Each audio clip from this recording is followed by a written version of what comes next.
Midi 14h, Sud Radio, la France dans tous ses états. Ah, vous êtes de bonne humeur ce matin. La signature de l'accord du Mercosur, c'est la fin de l'élevage français et européen. La fin, c'est terminé. À un moment donné, il faut faire péter la cocotte minute, parce que sinon, les agriculteurs ne vont pas s'en relever. 5 minutes de presque soleil au milieu d'un océan de gris. On n'est plus compétitif. On travaille à 10 € de l'heure, eux ils sont à 1 € de l'heure. Si cette boulangerie disparaît déjà, c'est 10 salariés qui se retrouvent à la rue. Une once de ciel bleu au milieu de la noirceur, alors là on est de bonne humeur. Aujourd'hui, tel que l'accord est en train d'être négocié avec le Mercosur, la France s'y oppose. Nos agriculteurs n'arrivent plus à vivre dignement de leur travail. Vous croyez que ça va venir? Vous croyez qu'il y a le printemps, qu'il y aura peut-être même un jour l'été? Demain, si on a 40% en moins, je sais pas ce qu'on va faire du reste. Ne vous inquiétez pas, ça va bien se passer. Alors la France, elle est dans un drôle d'état, dans un triste état aujourd'hui, à commencer par nos agriculteurs. Le pouvoir veut-il la mort de nos paysannes et de nos paysans? Nous verrons la détresse des éleveurs dont les troupeaux ne peuvent pas revenir à l'étable. Nicolas Sarkozy va-t-il ourdir une vengeance politique depuis sa prison? C'est l'homme plein de ressources, plein d'énergie. Je pense qu'il vit très mal cette situation et il ne serait pas étonnant qu'il prévoie une surprise pour sa sortie.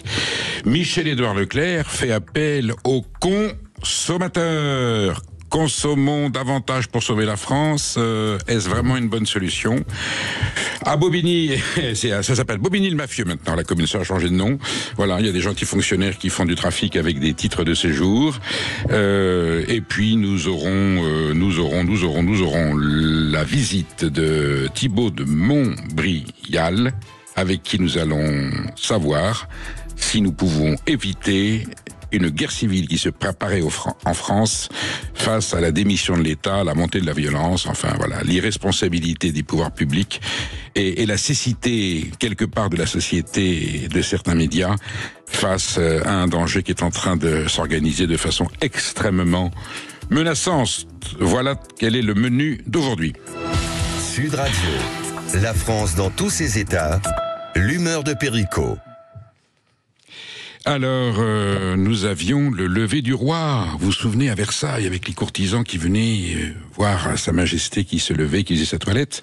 Nous avons maintenant l'embastillement de l'ex-président de la République, qui ouvre sur un cérémonial extraordinaire, étrange cérémonial qui accompagne l'incarcération de Nicolas Sarkozy à la prison de la Santé, manifestation organisée par ses fils. Bon, c'est un geste effectivement filial, c'est un geste d'affection avec des gens qui se réunissent au moment où le président de la République s'en va, en proclamant leur admiration pour l'ancien président. Réception du futur reclus à l'Élysée, le président de la République en titre reçoit son prédécesseur pour lui dire certainement qu'il compatit et qu'il est avec lui par la pensée. Et puis visite annoncée du garde des Sceaux, M. Gérald Darmanin, aux détenus dans sa cellule ou en prison pour s'assurer que ses conditions de détention sont correctes. J'espère que M. Gérald Darmanin va pas vérifier toutes les conditions de détention des prisonniers français. Alors moi je vous dis liberté, fraternité. Alors pour l'égalité, je pense qu'on se contentera d'un petit morceau de violon. La dermatose, c'est le mot qui inquiète les éleveurs de bovins depuis cet été. Près de 2000 bêtes ont été abattues depuis juin en raison de la propagation de la dermatose nodulaire contagieuse, une maladie qui touche exclusivement les bovins. Et pour lutter contre la propagation du virus, le gouvernement a décidé de suspendre temporairement les exportations d'animaux vivant à l'étranger. Un énième coup dur pour les éleveurs. On en parle avec nos deux invités, le porte-parole de la coordination rurale Patrick Legras et l'éleveuse du Cantal Charlotte Sala. Bonjour. Bonjour Patrick Legras, bonjour Charlotte Sala. La DNC, dermatose nodulaire contagieuse, principe de précaution comme d'habitude, voilà, on n'en est pas encore, je ne sais pas, à l'abattage des troupeaux comme ça s'est vu pour d'autres maladies. C'est terrible parce que, et ça a été des millions de volatiles, on sait que la viande est consommable. Principe de précaution absolue, le pouvoir politique ne veut rien entendre. Et là, vous avez des bêtes, pour les uns en alpage puisque la maladie est partie des Alpes de la Savoie, pour les autres en estive dans le Massif central. On peut pas rentrer les bêtes, on est déjà presque à la fin octobre. C'est le moment de la rentrée. Patrick Legras, vous êtes agriculteur, porte-parole de la coordination rurale. Est-ce que vous sentez la détresse de vos adhérents et des éleveurs bovins français monter? Alors tout de suite, on va changer de registre par rapport à tout ce qu'on a pu dire depuis des mois. Évidemment, que nos agriculteurs et les éleveurs sont catastrophés. Pourquoi? Parce qu'en fait, il faut reposer le problème. Pourquoi? Parce qu'on a en face de nous des gens qui n'écoutent pas. Je vais vous prendre un seul exemple. Lorsque la maladie est arrivée, la coordination rurale voulait qu'il y ait un test de fait avec un troupeau expérimental pour voir comment évoluer les maladies, comment...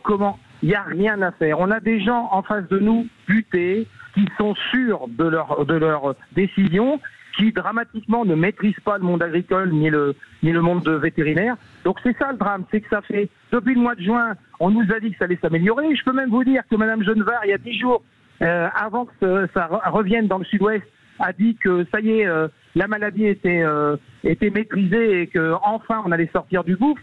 Et ben c'est ça le problème, c'est qu'on a des gens qui n'écoutent pas. Alors qui sont-ils précisément? Ce sont des fonctionnaires, ce sont des scientifiques, ce sont des responsables administratifs? Je vais vous dire une chose très simple, et ça vous pouvez le vérifier en tant que média. On a même des vétérinaires qui ont dit que le protocole n'était pas bon.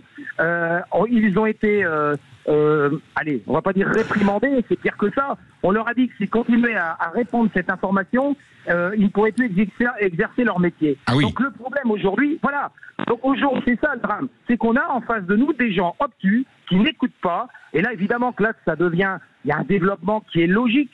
Pourquoi il est logique? Parce qu'on sait que le vaccin est efficace qu'à 90-95%. Il y a toujours des bêtes qui vont passer à travers. Et aujourd'hui, évidemment, devant la crainte de l'Europe qui peut mettre la France sous cloche, devant plein de craintes, et ben alors là c'est le petit soldat, donc là c'est la panique. Donc c'est la panique, on prend des décisions du matin pour l'après-midi. La ministre de l'Agriculture, Annie Genevard, elle fait ce que des autorités compétentes lui disent de faire. Je pense qu'elle n'est pas vétérinaire elle-même. Qui sont ceux qui prennent la décision? C'est au niveau du ministère de l'Agriculture, plus précisément, ou à d'autres instances, ou c'est vraiment le ministère de l'Agriculture qui est en cause, là, dans vos accusations? Je vais vous dire que c'est tellement complexe, il y a tellement de personnes qu'il faut leur demander. Voilà. Oui. Enfin, c'est elle qui prend la décision au niveau politique, bien sûr. Mais on lui a recommandé, il y a des gens qui, à titre scientifique ou sanitaire, ont dit il faut confiner. Alors, faut confiner pas dans un local, c'est que là on peut pas rentrer les troupeaux. Vous pensez qu'il va y avoir qu'est-ce qu'ils vous ont dit? Que ça allait se débloquer, qu'il y a une étude qui est faite de façon à pouvoir évoluer plus rapidement, ou vous n'avez pas de réponse? Aujourd'hui, il y a une décision de l'Europe qui va arriver. Donc, comme tout petit bon soldat, la France va suivre la préconisation de ce qu'a décidé l'Europe. Ah, parce que c'est à Bruxelles qu'on décide si un troupeau, qui est en Savoie ou dans le Cantal doit rentrer à l'étable. Tout à fait. Bon, eh bien, écoutez, Charlotte Salah, vous êtes à l'antenne? Oui, je suis là. Bonjour Charlotte, vous êtes éleveur à Cussac, dans le Cantal, un merveilleux endroit. Vous avez des vaches salers en élevage fermier, elles sont nourries à la ferme avec le foin du domaine. Vous faites des salers, ce fromage salers tradition qui correspond, vous avez tradition Salah. Vous êtes vraiment dans la quintessence de l'agriculture de qualité, vous êtes jeune, vous êtes courageuse, vous avez repris une exploitation familiale. Et là, vous avez combien de bêtes en estive? Je rappelle ce que c'est l'estive. L'été, à la belle saison, les vaches sortent de la prairie autour de la ferme et vont en altitude pour brouter, pour ruminer une herbe qui est meilleure. Maintenant, c'est la saison, il faut les ramener. Où est-ce qu'elles sont actuellement? Aujourd'hui, on a encore des bêtes dans les estives. Il y en a à peu près 80. On a réussi à en descendre. On en a réussi à en descendre hier 40. Oui. Ils nous autorisent encore à descendre les bêtes des estives en estives privées. Mais le problème est qu'aujourd'hui, on ne sait pas où on va. On n'a aucune visibilité. On se demande qu'est-ce qu'on va dire à nos fournisseurs, comment on va payer nos factures si on nous interdit d'exporter nos broutards, parce que c'est chez nous dans le Cantal, c'est quand même une grosse majorité des agriculteurs. Les broutards, ce sont les jeunes veaux qui partent à la boucherie, on est d'accord. Voilà, tout à fait. Et ces bêtes-là, aujourd'hui, sont bloquées et c'est dramatique. Et aujourd'hui, on tue des animaux qui sont sains, qui peuvent être mangés. Je veux dire, aujourd'hui, on euthanasie. Il y a eu, je crois, entre 2 et 3 000 bovins euthanasiés. La majorité était consommable. On n'a rien consommé. On a déjà des métiers compliqués, on n'élève pas des bêtes pour se faire euthanasier devant nos étables et se faire charger dans des camions d'équarrissage. C'est toujours pareil, on a encore une fois de plus, on voit qu'on est gouverné par des gens qui sont complètement déconnectés du terrain, déconnectés de la réalité, et nous derrière, on en paye les frais et les conséquences. Donc là, au bout d'un moment, ça devient plus que dramatique, quoi. Là, vous êtes vraiment angoissé parce que c'est votre élevage qui est mis en cause carrément ou non là Non, c'est pas mon élevage spécialement, mais c'est les élevages français en général. Non, mais je parle de vous. Vous êtes en danger ou non personnellement pour votre élevage? Moi, si la DNC demain arrive chez moi et qu'on me euthanasie mon troupeau, il est clair qu'à 40 ans, je me relèverai pas, et il est clair que je serai obligé d'aller faire autre chose, et il est clair que je pourrai jamais remonter la structure que j'ai aujourd'hui, faire du fromage avec des vaches salaires. Je perds toute ma génétique, je perds le travail de mes parents, de mes grands-parents, et etc.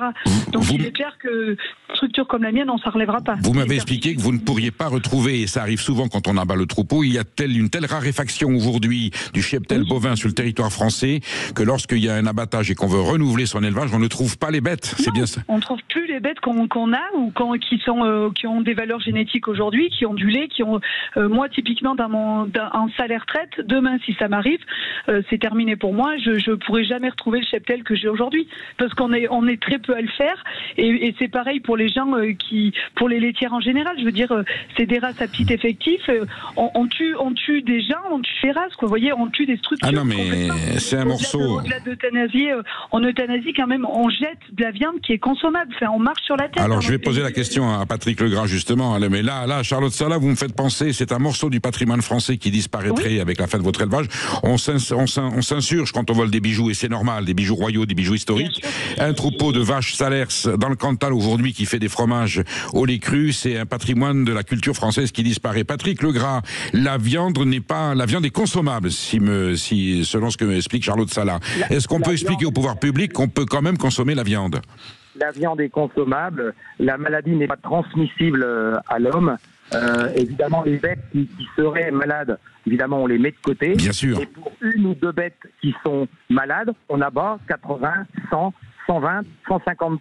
Là, on a un troupeau là qui est en frontière avec l'Espagne. Il y a 800 bêtes. Donc, on va abattre les 800 bêtes.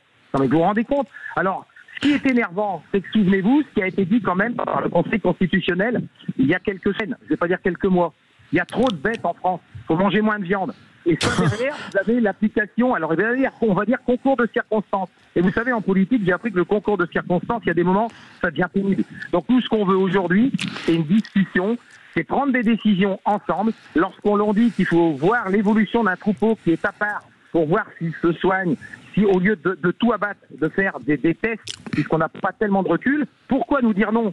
Pourquoi nous dire non? C'est ça qui est énervant, c'est qu'on a en face de nous des gens obtus, fermés, où il n'y a aucune discussion, et là, quand c'est la panique, alors là, évidemment, on n'a pas le choix, Bah oui, c'est comme le gars, aujourd'hui, on est dans un système aujourd'hui où le gouvernement s'est mis dans une telle merde que, évidemment, on est obligé de prendre des décisions, mais c'est parce que les décisions généralistes et ouvertes n'ont pas été prises au mois de juin, c'est-à-dire il y a 4 mois. Patrick Legras, la première qualité qui est spécialité qui est excédentaire en France aujourd'hui, ce sont les décisionnaires qui ne sont pas compétents, voilà, qui obéissent à des normes qui ont été fixées en ignorance des réalités du terrain, avec des conditions de production qui en général favorisent toujours l'agro-industrie, la grande distribution, enfin voilà, les usines Afrique et les paysannes et les paysans français qui triment, qui se donnent beaucoup de mal pour nous faire beaucoup de bien. Courageux, on rendra jamais assez hommage à la paysannerie française qui commence à devenir une rareté. Charlotte Salah nous disait tout à l'heure, je ne trouve plus de vaches pour renouveler le troupeau. Bientôt, c'est des paysans qu'on trouvera plus sur le territoire français pour nous nourrir. Je pense que la situation légitime votre colère et je suppose que vous n'êtes pas le seul à être en colère. Et si vous allez sur Twitter, vous regarderez ce qui a été dit hier soir par la ministre de l'Agriculture en disant que s'il y avait des gens qui résistaient, s'il y a des éleveurs qui ne se mettent pas à genoux devant les décisions, ça se passerait mal. Mais c'est quoi ce discours? C'est quoi ce discours des gens qui sont complètement déconnectés de la réalité des éleveurs? C'est incroyable, vous avez eu la dame avant, elle vous dit sa génétique, elle ne la retrouve pas. Et aujourd'hui, vous imaginez quelqu'un qui a la chance de ne pas avoir la maladie, vous pensez qu'il va vendre ses meilleures bêtes pour les vendre comme ça? Non, il va vendre automatiquement ses moins bonnes. Donc on est en train de casser un système et qui était déjà sur la corde raide, et on est en train de le casser parce qu'on a des gens irresponsables au-dessus de nous. On est bien d'accord. Charlotte Salah, parlez-moi un petit peu de votre élevage. En quoi ça consiste? C'est de la vache salaire, c'est cette belle vache rousse avec des cornes en lyre qui est dans les pâturages du Cantal au pied c'est une terre volcanique, c'est près de Saint-Flour. Vous récoltez le lait tous les jours. Je crois que la vache doit avoir son veau pour pouvoir donner son lait, et ensuite vous élaborez vous-même dans votre laboratoire des fourmes du salaire. C'est le nom du fromage, il a droit à un statut différent de artisanal fermier. Expliquez-moi ça. Oui, donc on traite entrée des vaches salaires avec lesquelles il faut leur veau pour qu'elles nous donnent leur lait. On fait du fromage du mois de mars au mois d'octobre, car les vaches mangent uniquement de l'herbe. Et notre fromage s'appelle le Salà Tradition. On fabrique tout à la ferme, on affine tout à la ferme et on vend en direct à des restaurants et des crèmeries. Pour situer, c'est du Cantal authentique. Il y a l'appellation Cantal. Aujourd'hui, on peut faire du Cantal avec du lait de vache Holstein en stabulation, nourri avec du maïs d'ensilage. Ça a le droit à l'appellation Cantal, ce qui est une aberration, mais vous êtes dans le Cantal à l'ancienne, d'autrefois, l'élevage fermier, les salaires qui se nourrissent de l'herbe, avec du lait cru, et vous transformez ça à la ferme. Oui, voilà, aujourd'hui, on est sorti de l'appellation, ça va faire bientôt pas loin de 10 ans, et c'est pour ça qu'on a déposé notre marque, parce qu'il fallait bien qu'on trouve un nom à notre fromage, donc c'est le Salà Tradition, et voilà, et aujourd'hui, oui, je fais le fromage que faisait mon grand-père, exactement pareil. Bon, eh bien écoutez, le Salà Tradition. Charlotte Salà, merci, Patrick Legras, merci, courage à vous deux.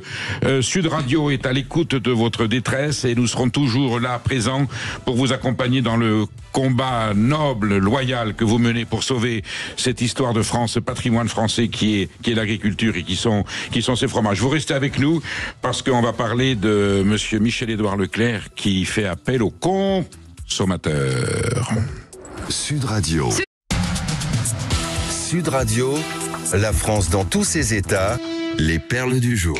Michel-Édouard Leclerc a déclaré hier qu'il fallait consommer à tout prix. On écoute, c'était sur France Info et Perico, quelque chose me dit que vous allez avoir envie de lui répondre. Vous voyez, c'est difficile pour moi, distributeur, de plaider pour la consommation. Parce qu'il y aura toujours des cons pour dire que je ne plaide que pour mes intérêts capitalistiques, je suis marchand, un marchand en France, un voleur, machin, tout. Bon. Mais dans la réalité, la consommation, c'est ce qui tire la croissance aujourd'hui en France. Mais qu'en termes galants, ces choses-là sont dites. Michel-Édouard Leclerc a bien raison de défendre sa boutique et la consommation. Oui, la relance par la consommation, c'était le leitmotiv de la gauche en 1981. C'est en reconsommant que l'on va pour relancer l'économie. Mais on consomme en quoi? Quand on fait le bilan de cette forme de consommation que défend Michel-Édouard Leclerc, il y a certainement des produits tout à fait respectables dans l'offre que propose la grande distribution française, mais il y a aussi des milliards de tonnes et des milliards d'euros de produits qui ont ruiné notre industrie, qui ont détruit des emplois, parce qu'ils ont été importés à bas prix de pays où ces produits sont élaborés dans des conditions absolument indignes. Ils font une concurrence déloyale à notre économie. On a détruit des industries de production en France, que ce soit dans le textile, dans toute activité, dans la hi-fi, pour les faire fabriquer à l'étranger, notamment dans le sud-est asiatique. Et nous importons aujourd'hui en France, nous consommons aujourd'hui en France des produits dont la fabrication ou l'élaboration sont interdites en Europe et en France. C'est ça que monsieur Michel-Édouard Leclerc appelle pour sauver l'économie française, c'est-à-dire donner des coups de scie de plus sur la branche sur laquelle on est assis, mais on a besoin de lui, on a besoin de l'agro-industrie, on a besoin des industriels français, on a besoin de la grande distribution, bien sûr, pour consommer des produits qui vont sauver l'économie française, mais des produits qui font du bien à notre économie, des produits qui participent au Made in France, ou au Made européen, au nom de la préférence communautaire, mais aller chercher à l'étranger, au titre de la consommation, qui ne va enrichir finalement que l'importateur et le distributeur.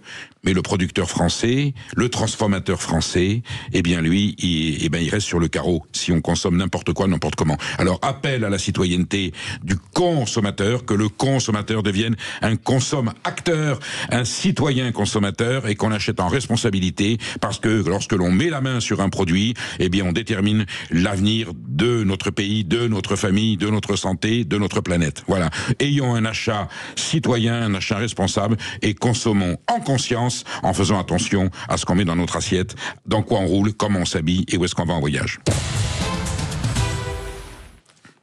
Perico président, si je peux me permettre. Ah bah écoutez, non, je suis très bien à ma place à Sud Radio et je crois que c'est beaucoup plus efficace que d'être président de la République. Alors on change totalement de sujet, Perico. Oui. On parle d'un trafic, d'un réseau de corruption même. C'est une histoire de fou furieux qui a duré des années et c'est le Parisien qui en parle. À l'origine de ce véritable business parallèle, un certain Rico, agent administratif, 20 ans d'ancienneté à la préfecture de Seine-Saint-Denis. Il a été pris la main dans le sac après avoir été dénoncé par un renseignement anonyme. Début 2024, il est placé sur écoute par les enquêteurs de la Courneuve. Et que découvre-t-il? Rico monnaie des informations confidentielles allant jusqu'à promettre des titres de séjour ou l'effacement d'antécédents judiciaires.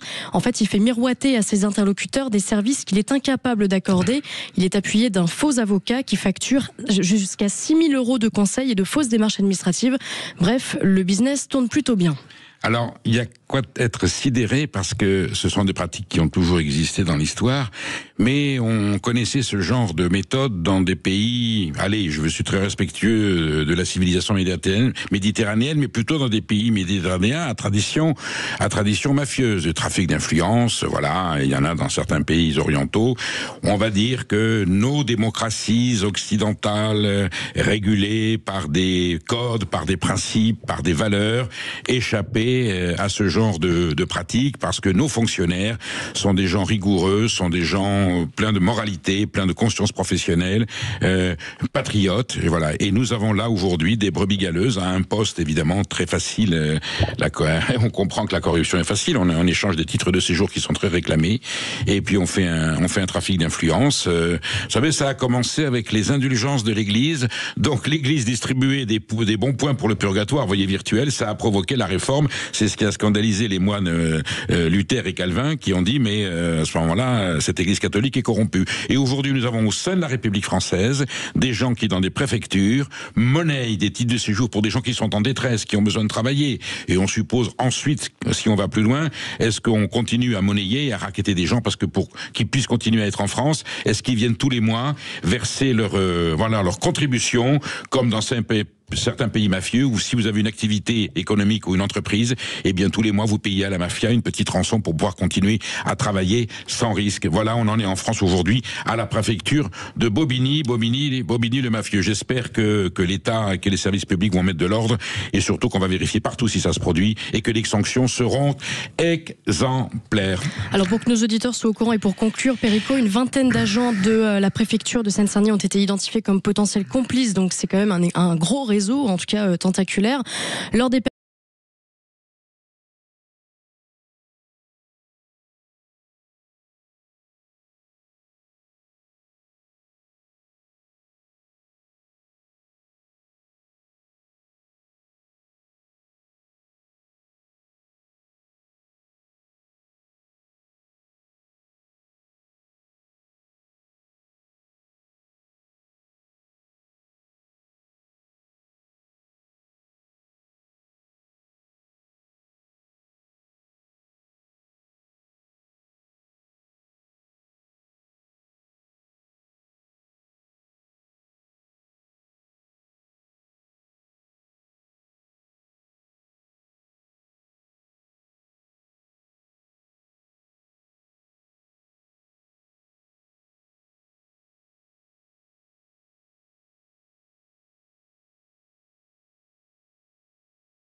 On a d'autres images où on voit que ce député aime bien les montres. Alors si c'est une montre de luxe, soit il assume et il la garde, il a le droit de s'offrir une montre de luxe. Après tout, il y a bien des maires du 8e arrondissement qui s'offrent des vêtements, c'est pas interdit.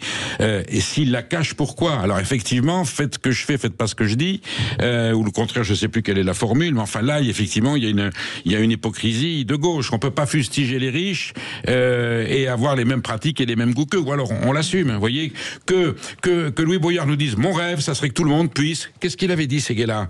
Si t'as pas une Rolex à 50 ans, t'as raté ta vie. Eh ben, que Louis Boyard nous dise, si vous n'avez pas une Rolex à 25 ans ou une montre de luxe, eh bien, on va tout faire, nous, la France insoumise, pour en faire en sorte que les gens qui peuvent pas s'offrir des montres, grâce à une fiscalité, une économie, on va créer des emplois, on va enrichir la France, et tout le monde pourra s'acheter sa montre de luxe et la montrer de façon ostentatoire pour dire, voyez ce qu'on est heureux en France.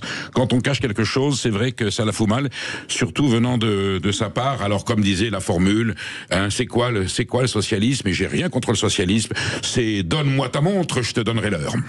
Alors, pour conclure, et pourquoi je disais que la vidéo a fait le tour du monde, semble-t-il, pour la petite anecdote, ce matin, le président de l'Argentine, Javier Milei, a chargé le député insoumis Louis Boyard en reprenant la vidéo, en partageant sur son réseau social X, un geste que le président argentin n'a pas manqué de souligner, dénonçant l'hypocrisie de la gauche sur les réseaux sociaux. Ma chère Maud, bonjour, l'image de la France. On a un président de la République qui va quasiment avec la garde républicaine en prison.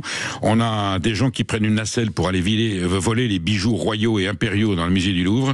Et voilà. Et maintenant, on a un président argentin qui se marre de la France. J'espère qu'on va redorer un petit peu le blason de la République parce qu'elle a pris un coup dans l'aile. Il serait bien qu'on prenne les choses en main. Sud Radio, la France dans tous ses états, ne lâchons rien. En partenariat avec les chambres de commerce et d'industrie, les réussites du quotidien. Et nous sommes avec Nadège Blazik, pâtissière, patronne de l'établissement Les Fines Bouches à Mirande. Bonjour Nadège. Bonjour Nadège Blazik. Alors Bonjour. pâtissière, alors déjà rien que le mot Mirande, moi ça me fait vibrer, parce qu'à Mirande, il n'y a pas que de la pâtisserie, il y a des confits, il y a des foie gras, c'est une capitale gastronomique, Mirande, puis en plus la ville est très belle, et votre établissement s'appelle Les Fines Bouches. Et la rubrique s'appelle On ne lâche rien, et j'entends à votre voix que vous ne lâchez jamais rien, surtout quand il s'agit de compléter votre artisanat. Qu'est-ce que vous faites de bon aux Fines Bouches? Voilà, écoutez, on fait des pâtisseries artisanales, donc je dis je parce que je suis seule à produire mes pâtisseries. Bien sûr. Voilà, donc on essaie de travailler avec du local 100%, mais c'est pas toujours évident. Et voilà, donc ça fait 2 ans que j'ai créé mon entreprise, voilà. Alors donnez-moi le nom de la grande spécialité locale, je la connais par cœur, mais ça commence par... on a la croustade, qui est l'emblématique de Mirande, voilà. Sûr, donc ça malheureusement je ne produis pas parce j'ai des confrères qui font merveilleusement bien le travail. Eh ben vous avez raison, voilà. Et est-ce que le pastis, le gâteau vient jusqu'à chez vous, ou c'est un petit peu plus loin le pastis, il en existe plusieurs. Le pastis landais, voilà, c'est principalement dans les Landes. Voilà. Après, nous, on a le pastis gascon à base d'armagnac et de pommes. C'est à celui-là que je faisais allusion. Voilà, donc ça, oui, il en existe bien dans notre région, on peut en retrouver un peu partout. Bon, eh bien écoutez, aux Fines Bouches à Mirande, Nadège Blazik se bat, ne lâche rien pour perpétuer la tradition artisanale de la pâtisserie gasconne. Nadège, j'ai une petite question pour vous. Vous m'aviez confié par téléphone que vous rencontriez quelques difficultés. Est-ce que vous souhaitez en parler ? Oui, bien sûr. Écoutez, là, à l'heure actuelle, j'ai un local qui me permet pas de produire suffisamment. Je suis un peu à l'étroit. Donc j'ai pris la décision de m'agrandir, de trouver un autre local. Donc ça y est, j'ai trouvé. Malheureusement, c'est très compliqué parce que pour se faire suivre auprès des banques, il faut un certain apport et ça, malheureusement, je n'ai pas. Donc c'est vrai qu'on cherche des dispositifs pour être aidé, mais bon. Et pour l'instant, aucune banque ne vous a accordé cette aide ? Là, pour l'instant, j'en ai fait 3. Il y a eu 2 refus catégoriques et 1 en attente. Pourquoi des refus ? Voilà. Parce qu'ils demandent un apport beaucoup trop important pour ce projet, quoi. Nadège, aujourd'hui la difficulté dans l'artisanat, c'est de trouver du personnel. Vous avez des gens qui viennent, vous trouvez des jeunes, vous avez des apprentis qui viennent travailler avec vous. Apprentis, pour l'instant, j'ai pas. Là, je me suis permise d'embaucher un salarié en 30 heures. Mais c'est très compliqué, les charges sont très importantes. Là, actuellement, je ne me paye plus. À ce point. Vous ne vous rétribuez plus. Non. Là, les charges, mon salarié me coûte, malheureusement, mais c'est un choix aussi. Mais oui, les charges sont beaucoup trop importantes. Vous êtes un commerce de proximité en ville, je suppose, oui, avec une clientèle de quartier, une clientèle fidèle, je pense, qui est là régulièrement, et pourtant... Qui me suit depuis le début, oui. Et votre chiffre d'affaires n'est pas suffisant pour que vous puissiez vous verser un salaire. Alors, donc moi, j'ai pris contact avec ma comptable, le chiffre d'affaires en augmentation, la clientèle en augmentation, mais par contre, on ressent que le panier moyen a bien diminué. Là, on est sur une perte de 2-3 euros par panier moyen. Là, vous faites allusion au pouvoir d'achat. Ce sont vos clients qui ont un pouvoir d'achat un peu restreint, et ça, vous le ressentez dans votre chiffre d'affaires mensuel. Ouais. C'est le lot de beaucoup d'artisans, vous le savez bien, et beaucoup de commerçants. Sûr, on est tous dans le même panier. J'ai envie de dire, on ressent le malaise financier dans tout domaine de l'artisanat. Et vous comprimez les prix. Je suis sûr que vous, j'allais dire, vous n'avez pas de Rolex à vous acheter à la fin du mois. Bien sûr. Ah non, c'est pas mon but. Je j'attends pas de m'acheter une Rolex, mais mais au moins de pouvoir vivre correctement et de profiter un peu de notre vie quand même, parce qu'on fait quand même des semaines à 60 heures où on est au travail, donc c'est sûr que au bout d'un moment, on aimerait bien quand même se payer. Vous, les 35 heures, c'est en 2 fois, si je comprends bien. Ouais, voilà, c'est ça. Oui, exactement. Après, voilà, je me lève le matin avec plaisir, j'aime ce que je fais. La France qui se lève de bonne heure, qui gagne pas beaucoup d'argent et qui continue à ne rien lâcher pour que l'on puisse continuer à se régaler aux fines bouches à Mirande. Vous êtes méritante et voilà, vous n'êtes pas la seule, mais nous savons que dans ce pays, il y a des femmes et des hommes qui ont votre trempe et qui se battent pour préserver leur patrimoine, que ce soit des agriculteurs qu'on a vu tout à l'heure, que ce soit des artisans. Vous voyez, on aimerait bien que les pouvoirs publics, la classe politique se soucient d'abord de ces citoyennes et de ces citoyens-là, avant de se soucier d'autres personnes qui sont beaucoup moins dans le besoin. Nadège, merci beaucoup. Et voilà, vous restez vous restez sur Sud Radio parce que nous allons recevoir Thibaut de Montbrial avec un tableau un peu apocalyptique. Est-ce qu'on va pouvoir éviter la guerre civile? Mais avant Thibaut de Montbrial, Nicolas Sarkozy incarcéré ce matin à la prison de la Santé, c'est un peu le sujet du jour. Alors on attend vos réactions. Est-ce que ça vous choque ou est-ce que vous faites partie des Français qui se mobilisent pour contester, on y arrive, cette condamnation? Au contraire, êtes-vous pour cette condamnation? Sud Radio, la France dans tous ses états, Perico Légas, Maud Koffler. Nicolas Sarkozy a donc été incarcéré ce matin à la prison de la Santé. Une demande de remise en liberté a été déposée dans la foulée. Dans un texte diffusé ce matin sur son compte X, l'ancien président dénonce un scandale judiciaire et un chemin de croix qu'il dit subir depuis plus de 10 ans. Avant de conclure, je n'ai pas de doute, la vérité triomphera, mais que le prix à payer aura été écrasant. Ce matin, un rassemblement de soutien était organisé par Louis Sarkozy. Notre reporter Clément Barguin était sur place pour Sud Radio. Écoutez. Je suis venue pour dire à Nicolas Sarkozy que je l'adore, que je lui porte tout mon soutien. Il n'a jamais tué quelqu'un. Les pires truands sont dans les mêmes conditions et je trouve que c'est horrible pour ça. C'était un grand homme d'État parce qu'il aimait les Français. Qu'est-ce que ça va donner l'image à l'international? Mais ils doivent se dire, mais où est la France? Où est la France? Qu'est-ce qu'on veut faire des Français? Qu'est-ce qu'on veut faire de la France? Un paillasson? Ah, c'est vrai que oui, je suis en colère. L'humiliation, c'est jusqu'au bout l'humiliation. On veut le piétiner ainsi que sa famille. J'ai aucune envie qu'il reste en prison, mais bien sûr que non. Et on en parle avec le directeur adjoint de Marianne, Adrien Matou. Bonjour. Bonjour Adrien Matou. Bonjour. Vous avez vu l'ancien président de la République. Tout à l'heure, je pensais qu'il allait à l'Arc de Triomphe avec les motards et les voitures de fonction à gyrophare, aller à la Santé. L'image a quelque chose de surréaliste, presque une scène hollywoodienne. Adrien Matou, on sent depuis le jour du procès la colère de Nicolas Sarkozy.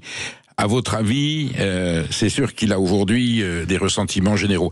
À qui il en veut le plus aujourd'hui, à votre avis? Vous avez fait un très beau hors-série de Marianne, qui a rencontré un grand succès sur l'incarcération, le procès de Nicolas Sarkozy. Est-ce qu'il a une cible en particulier avec lequel un jour il réglera peut-être ses comptes? J'ai envie de dire qu'il en veut bien sûr aux magistrats qui ont décidé de l'envoyer en prison, mais sa colère est plus large en fait, parce qu'il dirige sa colère contre toute la justice. C'est l'ensemble de la magistrature qui est mise en cause dans sa critique de son jugement.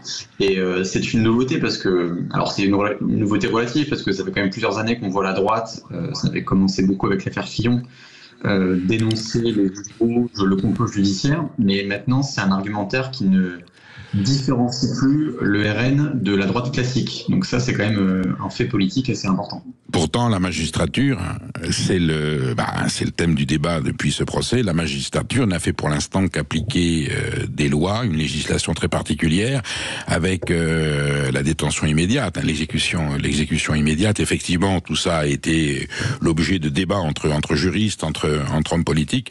Pour l'instant, la loi n'a pas été enfreinte.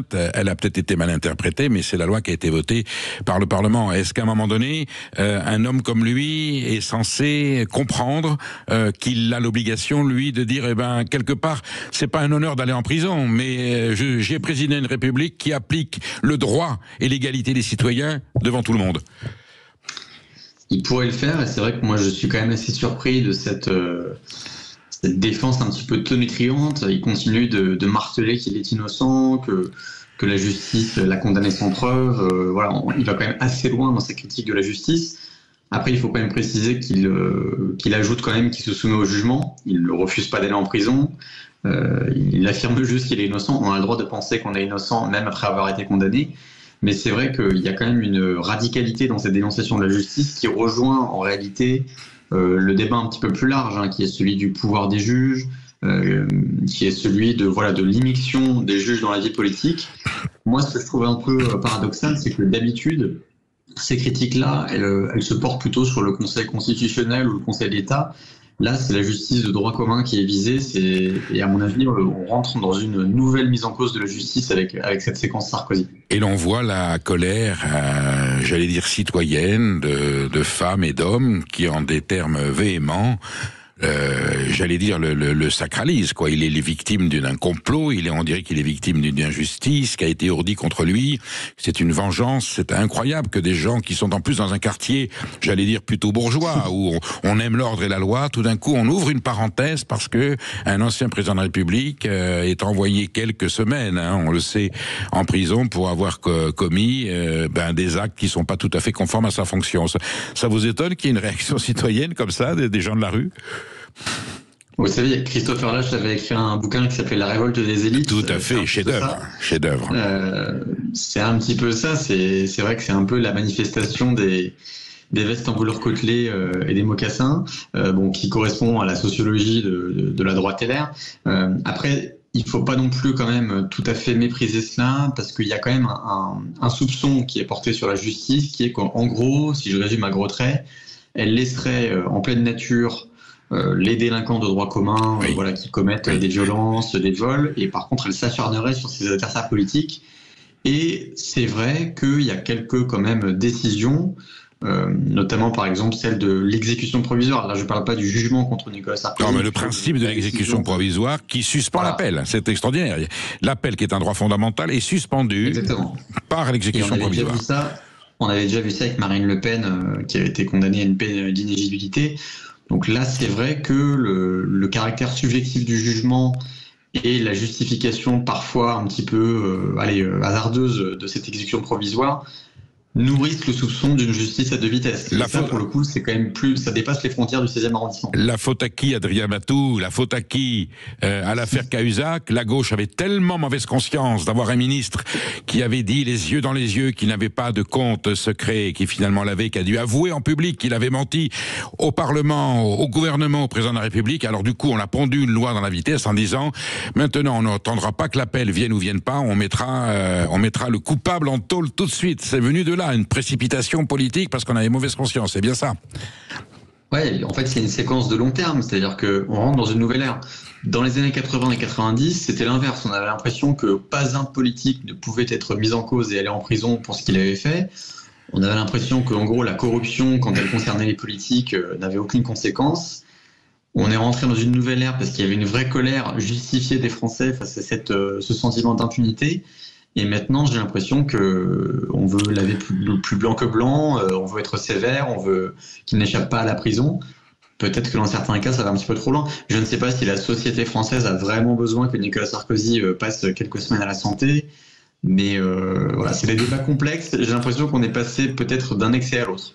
Ça reste un cas politique, un exemple. Adrien Matou, vous êtes jeune et pourtant vous êtes un observateur affiné de la politique française. C'est une votre passion. Vous avez fait du journalisme, je pense, un peu aussi pour ce décryptage. Vous imaginez Nicolas Sarkozy, 9 mètres carrés. Bon, et il est pas, je veux dire, il va être traité comme les VIP, comme on dit.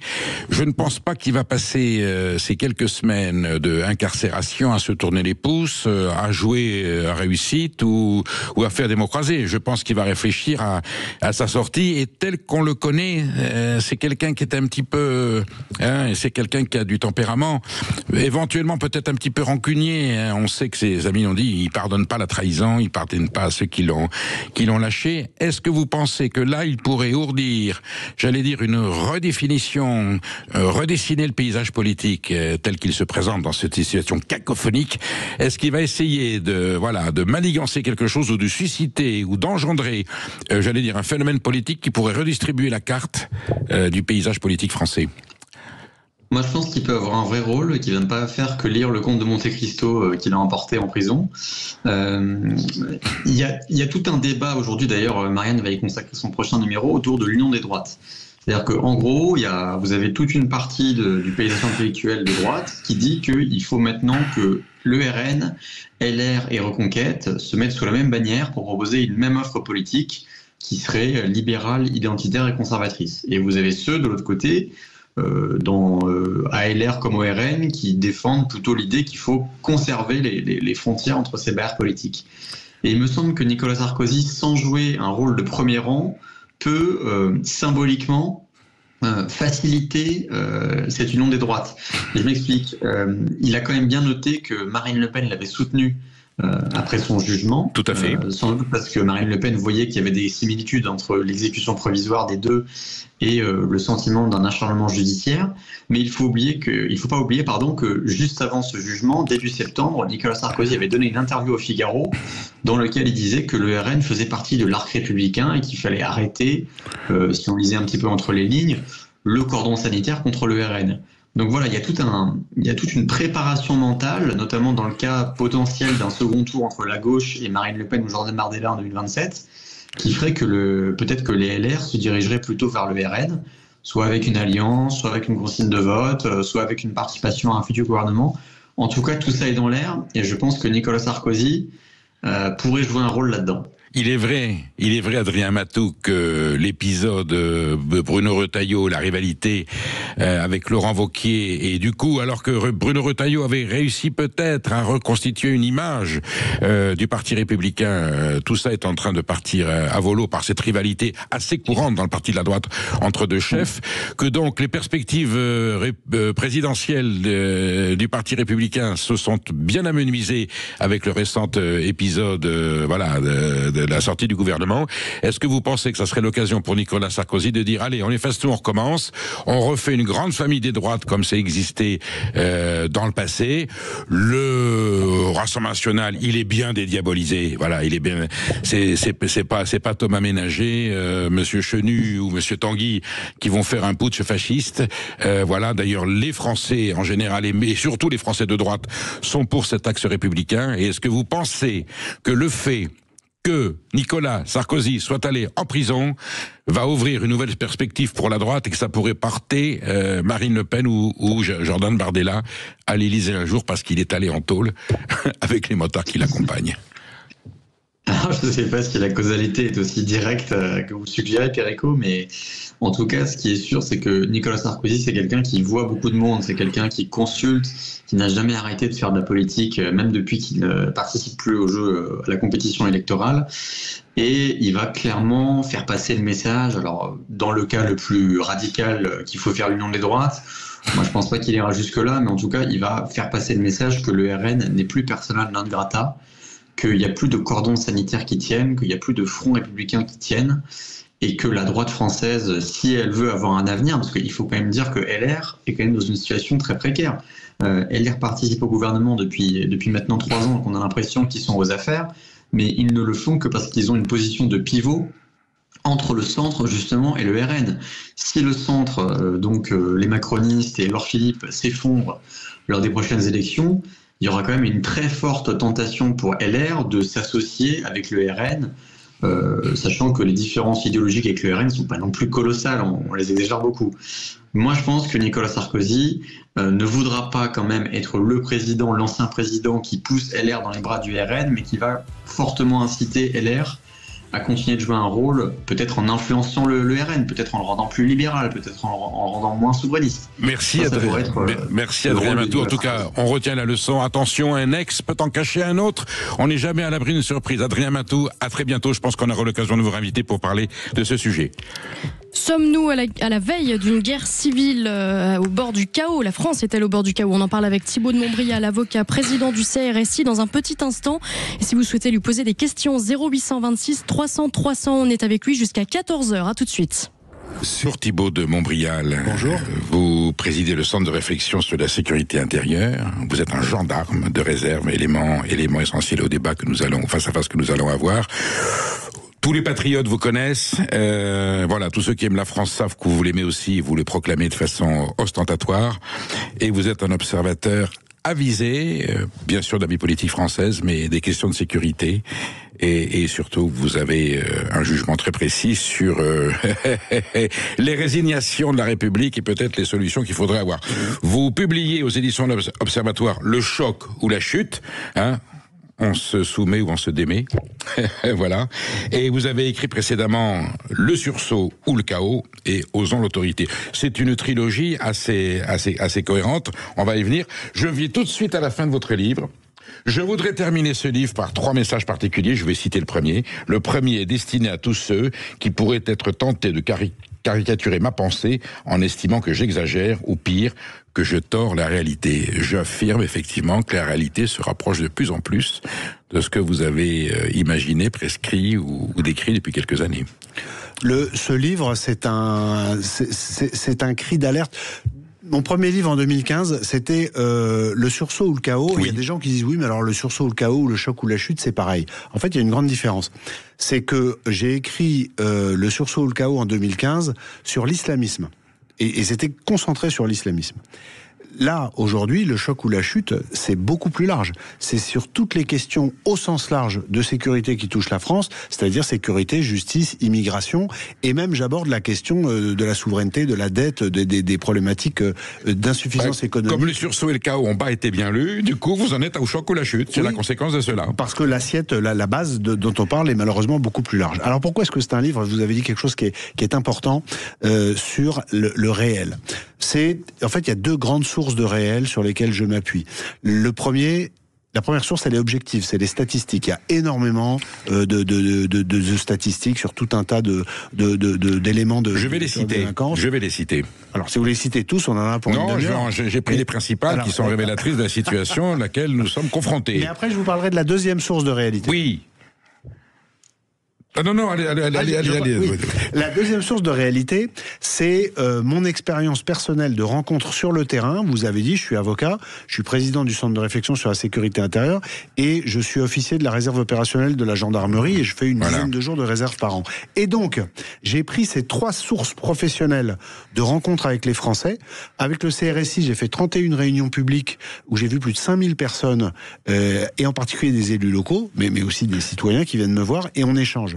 Et tout le monde me raconte, partout en France, y compris outre-mer, tout le monde me raconte son expérience de la dégradation de la situation. Vous êtes allé sur le terrain, vous êtes allé voir le réel du terrain, je veux dire, on ne peut pas aller plus loin. Et il y a une convergence, ce qui est d'ailleurs heureux, entre le réel et les statistiques. Donc ceux qui aujourd'hui sont dans le déni, soit ils sont idéologiquement bloqués, soit ils sont intellectuellement malhonnêtes. Phrase emblématique de Georges Clemenceau que vous mettez en prologue de votre ouvrage. Le gouvernement a pour mission de faire que les bons citoyens soient tranquilles et que les mauvais ne le soient pas. C'est formidable. 660 homicides en 2012, 980 en 2024. 4300 tentatives de meurtre. La tentative de meurtre, un meurtre, c'est une tentative qui a abouti. Soit 14 tentatives par jour en 2014, une toutes les 2 heures. En 5 ans, les homicides ont augmenté de 50%, les coups et blessures de 42%, les violences intrafamiliales de 83% et les viols et tentations de viol de 115%. Le SAMU signale que ces interventions ont augmenté de 60%, donc 80%, 89%, voilà, pour des violences portées à la personne. Et ça, c'est quand même un tableau. Je pense pas que vous ayez truqué les chiffres. Ah non, voilà, c'est quand même un tableau qui dément c'était quoi? C'était le ressenti de l'insécurité que vous avez dit, le garde des Sceaux.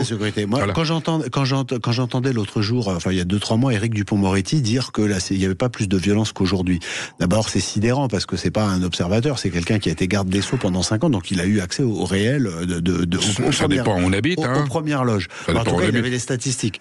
Même au Louvre, c'est dangereux. Vous avez vu que on va y revenir parce que le Louvre, c'est une profonde. Moi, je l'ai ressenti comme une profonde humiliation. Bien sûr. Une très grande humiliation. Mais juste, vous avez cité, Perico, quelque chose de très important.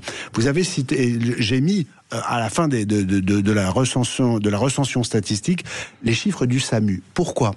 Parce que non seulement les chiffres des homicides augmentent, Mais il serait beaucoup plus important si notre système médical d'urgence ne s'était pas adapté, et donc si nos secouristes n'étaient pas devenus des experts en médecine de guerre. La qualité des soins, la précision des soins fait qu'on colmate.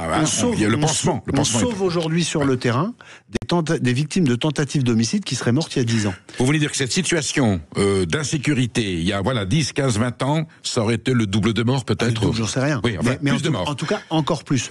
Donc, c'est très important de le rappeler. Et sur les agressions, il y a un chiffre que peut-être le seul que vous n'avez pas cité, mais qui claque comme un coup de fouet, c'est qu'il y a une agression physique en France aujourd'hui toutes les 3 minutes. Je voulais vous le laisser. Toutes les 3 minutes. Toutes les 3 minutes. Une agression physique toutes les 3 minutes. Oui, donc le ressenti se rapproche de plus en plus du réel.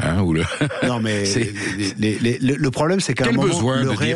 Quel besoin de dire du ressenti? Même Madame Taubira disait, mais oui, mais non. Non, mais Madame Taubira, c'était une ennemie de la République. Donc, elle était dans une logique de combat idéologique. Une des plus grandes erreurs de François Hollande, et Dieu sait que la liste est longue, c'est d'avoir nommé Christiane Taubira à ce poste stratégique de garde des Sceaux, parce que ça a fait perdre des années à la France par des actes qui ont été mus par une vraie idéologie anti-républicaine, anti-française, parce qu'elle était sympathisante indépendantiste en Guyane, et elle a fait vraiment perdre énormément de temps. C'est rare que quelqu'un nommé politiquement à des fonctions importantes fasse perdre autant de temps à la France. Rappelons le nombre de places de prison qu'elle a supprimées. Je crois que c'était 28 000, quelque chose comme ça. J'ai même plus le chiffre en tête tellement il est important. Mais si aujourd'hui on en a que 63 000, alors qu'on en aurait besoin globalement de 100 000, quand on regarde à la fois notre bassin de population et notre bassin de délinquance, ça en dit long. On dit, il est temps, des hommes politiques l'ont dit, quelle que soit leur sensibilité, mais plutôt à droite, il est temps que la peur change de camp. Pour l'instant, la peur, elle se porte bien. Elle change pas de camp. Et vous vous souvenez de Charles Pasqua en 1986, il faut terroriser les terroristes. Vous vous souvenez, les terroristes, ils n'ont pas l'air terrorisés tellement en ce moment. Vous savez, il faut revenir aux fondamentaux. L'être humain, il est fort avec les faibles et faible avec les forts. Et ce que je constate et que j'explique dans le livre à travers un certain nombre d'exemples sur le narcotrafic, mais aussi sur le phénomène terrifiant des agressions à domicile, c'est qu'aujourd'hui on a une grande délinquance qui, à tort ou à raison, parce que parfois ça n'est pas complètement vrai, mais considère qu'elle est plus forte que le système et que donc elle ne risque plus rien. L'exemple, moi, que je donne toujours, c'est celui de l'assassinat des 2 surveillants de l'administration pénitentiaire à Incarville par le commando qui a libéré Mohamed Amra. Les gens qui ont tiré, l'enquête est en cours, ils ont été tous interpellés et la vérité, on connaîtra la vérité. Mais les gens qui ont tiré alors que ça n'était pas tactiquement utile. Qu'est-ce que je veux dire par là? Ils ont braqué le convoi, les agents étaient neutralisés, c'est-à-dire qu'ils ne se défendaient pas, et il y a eu un tir gratuit, un tir de défiance à l'État, un tir qui consiste à dire moi je vous assassine aujourd'hui parce que j'en ai plus rien à foutre de votre autorité, je ne crains plus ce que vous représentez. Et ça, c'est absolument gravissime. Pour moi, cette fusillade de mai 2024 est un tournant majeur. C'est une échelle de valeur significative de la façon dont ceux qui détestent la France, ou les délinquants, ou les voyous, considèrent que l'État n'est plus un danger. D'abord, on peut proclamer sa haine, et on sait de toutes les manières qu'aujourd'hui on peut buter. Vous savez, je prends les films des années 70 de Verneuil, quand le flic dit buter un flic, tu sais que ça va être perpète. Tout ça, c'est terminé. Là, ce sera sans doute perpète pour celui ou ceux qui ont tiré. Mais ce qui est très important, c'est que ils pensent qu'ils ne se feront pas, arrêter. C'est-à-dire que la dissuasion du système polico-judiciaire pour les voyous, aujourd'hui, elle n'existe absolument plus. Si on descend dans la gravité des faits et qu'on regarde ces dizaines de vidéos qui ont un effet dévastateur, où on voit une voiture de police obligée de reculer dans un quartier parce que la racaille converge sur elle en la filmant et en disant « bande de bâtards, barrez-vous, ici vous n'êtes pas chez vous ». Et les policiers reculent. Mais ça, ce sont des images qui ont un effet catastrophique sur l'évolution des rapports de force. On le voit bien, vous savez, dans les émissions gyrophares où l'on voit des policiers qui sont sur le terrain, qui ont beaucoup de succès, et quand vous avez le policier, que ce soit un policier municipal ou un gendarme, qui dit « alors là c'est un quartier sensible, on n'est pas assez nombreux, on va pas y aller parce qu'on va risquer de se faire caillasser, et la dernière fois on a eu des problèmes, on a dû évacuer ». C'est l'image de la République qui est effondrée quand on entend un policier prononcer. Et moi je suis convaincu, et c'est un peu la trame de ce livre, parce qu'il y a beaucoup de constats mais il y a aussi des solutions, que donc il faut que la peur change de camp, et pour ça, il faut du courage politique. C'est la première vertu. C'est pas des grandes lois. Il y a des grandes lois. Moi, j'ai quelques idées. Il y a des choses qu'on pourrait améliorer, bien sûr. Mais avant tout, c'est une question d'état d'esprit. Et le jour où il y aura du courage et où l'action de la police sera soutenue à la fois, évidemment, à l'intérieur, mais aussi au ministère de la Justice et à l'Élysée, on aura un cercle vertueux. Parce que le retour de Balancier, ça va être le moment où on se réappropriera l'ordre dans la rue par l'utilisation de la force légitime. Il ne s'agit pas d'être excessif, juste d'appliquer le droit tel qu'il existe et qui autorise les policiers et les gendarmes à utiliser la force légitime. Et à ce moment-là, vous aurez un rétablissement progressif de l'autorité, y compris dans les hôpitaux, dans les établissements scolaires, là où les fonctionnaires sont laissés en première ligne et se sentent abandonnés. On en parle dans quelques instants. On va cerner l'empire de la violence avec ses dimensions. On vous retrouve dans quelques instants, Thibault Montbrial. Midi 14h, Sud Radio, la France dans tous ses états. Nous sommes avec Thibault de Montbrial et nous décryptons la situation. Je dirais, Thibault de Montbrial, quand j'ai fini votre livre, alors je le dis brutalement, on n'a qu'une envie, c'est de prendre un billet d'avion et s'enfuir parce que la situation que vous décrivez est apocalyptique, mais heureusement, vous faites des propositions, alors courageuses, Alors elles sont en dichotomie avec le niveau de la classe politique qu'on a aujourd'hui. Je le dis franchement, mais ça ne veut pas dire qu'on les prendra pas et qu'il n'y aura pas des gens un jour qui arriveront pour les prendre. Vous êtes malgré tout dans votre tableau qui est sinistre et c'est pas la première fois que vous faites un tableau réel, réel. Vous gardez une lueur d'espoir. C'est plus que l'espoir. Moi, je suis porté par une espérance qui est que une fois qu'on a eu la lucidité de faire le constat, on peut proposer un certain nombre de choses. Moi, je crois profondément que c'est ce que me disent tous les gens que je vais voir sur le terrain, dont je parlais tout à l'heure, que ce ne sont pas ceux qui nous ont rendus malades qui vont nous guérir. Donc il y a un rejet aujourd'hui assez massif de la classe politique traditionnelle, des gens qui sont là depuis 10, 15, 20 ans, et plus parfois, ce qui est d'ailleurs illustré par le sondage du Monde qui a été publié avant-hier sur l'état d'esprit des Français. Et plus ça va mal, révélateur, très révélateur. Et c'est le monde, il y a pas de. Non, mais c'est le monde. Et plus ça va mal, plus les vieux partis politiques se complaisent dans des combines d'appareils qui sont objectivement à pleurer. Moi, je le dis comme je le pense. Le spectacle de la semaine dernière est une honte absolue à l'Assemblée. Mais les citoyens ne sont pas dupes, et je pense que les événements graves, parce que on va avoir des événements graves, on croit qu'on les a déjà, mais en réalité ils arrivent, produiront, comme à chaque fois dans l'histoire de France, une forme de sursaut, et que ce sera le temps des gens courageux et d'une nouvelle classe politique. Alors, comme à chaque fois, comme en 40, comme à d'autres moments, il y aura des gens qui en font déjà partie, qui resteront à bord et se révéleront. Mais il y a aussi des gens qui arriveront de l'extérieur, et moi, c'est ce que je dis dans le livre, je le cache pas, moi, je suis tout à fait prêt, alors que j'avais prévu de passer la fin de ma vie tranquillement avec ma femme à la campagne. Je suis moi dans une logique d'engagement. Comme officier de l'armée française, je ne supporte pas ce que la France est en train de devenir. Et c'est pour ça que je dis que ce livre, il est terrible dans le constat, mais j'espère pour il y a le mode d'emploi. Il y a le mode d'emploi. Il y a le remède. Voilà. Et donc c'est pour ça que je dis que j'espère être. Moi, en tout cas, je suis porté par une espérance, mais avec un côté sacrificiel. Terrible diagnostic, mais le docteur Montbrial propose une posologie qui pourrait nous sortir de là. Je vous rappelle que l'Empire romain, il se croyait à l'abri jusqu'à qu'Alaric fasse le sac de Rome. Nous sommes en ligne avec Sébastien, qui nous appelle de Besançon, qui est la ville natale de Victor Hugo, dans cette belle Franche-Comté. Sébastien, vous êtes, je ne sais pas si vous avez lu l'ouvrage de Thibault de Montbrial, vous êtes plutôt un Français inquiet par rapport à la sécurité, à la situation que l'on vit? Bonjour à vous déjà. Alors oui, je suis un petit peu inquiet de manière générale, je pense que tout le monde l'est. Alors après, est-ce que c'est le fait que les médias parlent beaucoup d'insécurité ou autre chose, je pense qu'on peut toujours être critique par rapport à ça. Mais c'est pas un ressenti pour vous. C'est pas un ressenti.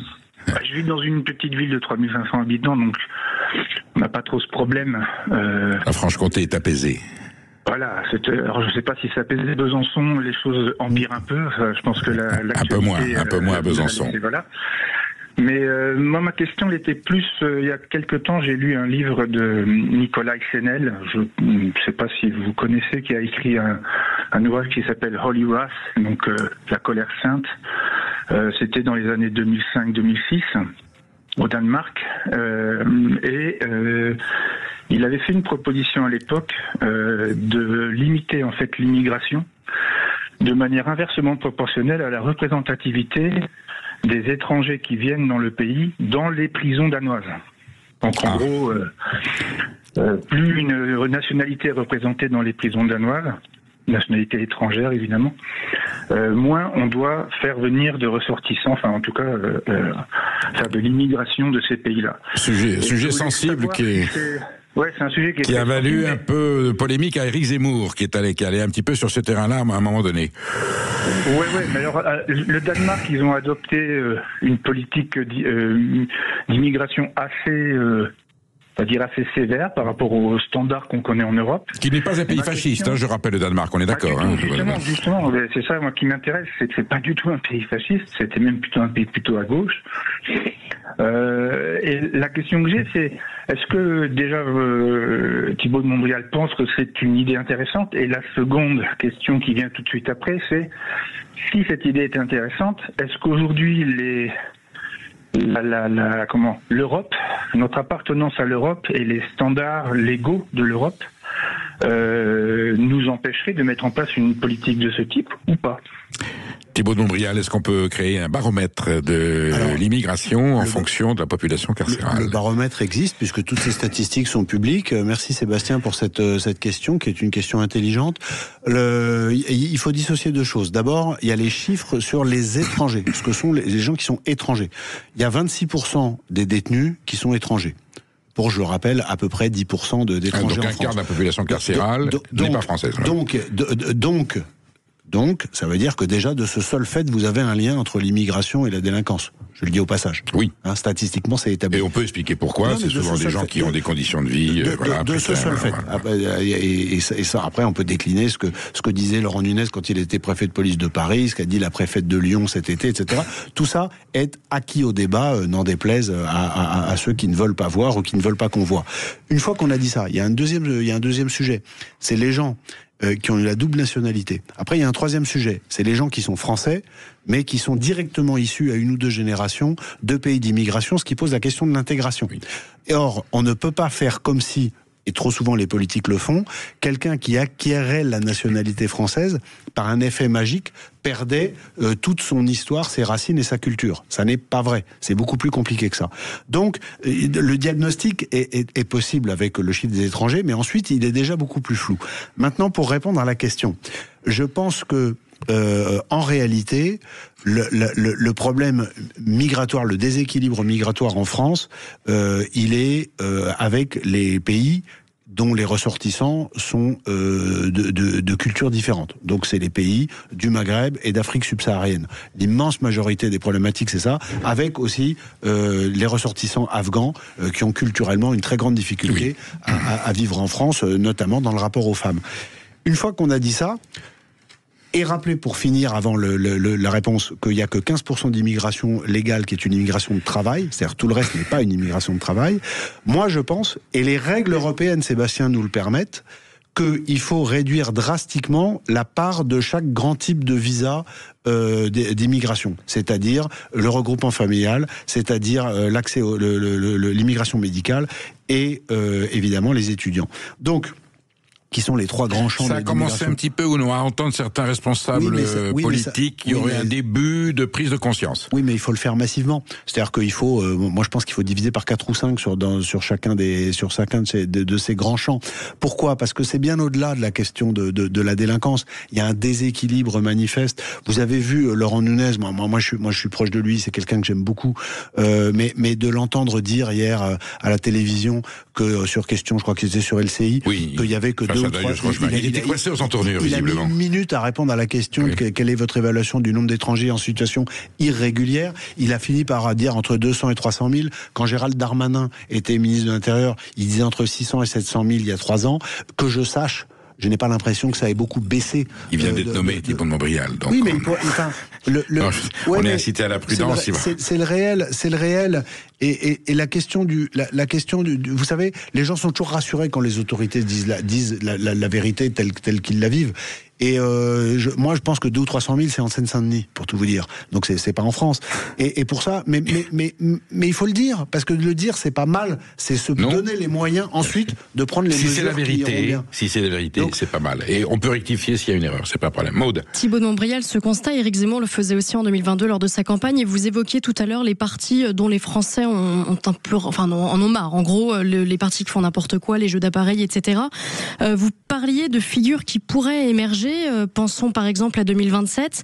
En même temps, une figure a émergé. On parlait d'Éric Zemmour à l'instant en 2022. Est-ce que vous pensez que les Français sont vraiment prêts à faire ce pari de l'étranger, entre guillemets, de voter pour une figure émergente, comme l'indiqueraient potentiellement les sondages dont vous parliez tout à l'heure, par exemple dans Le Monde? Alors moi, j'en suis sûr, et je vais vous donner un sondage dont très peu de gens ont parlé, qui a été publié par Le Figaro le week-end du 1er mai. Je sais plus si c'était le 2 ou le 3 mai.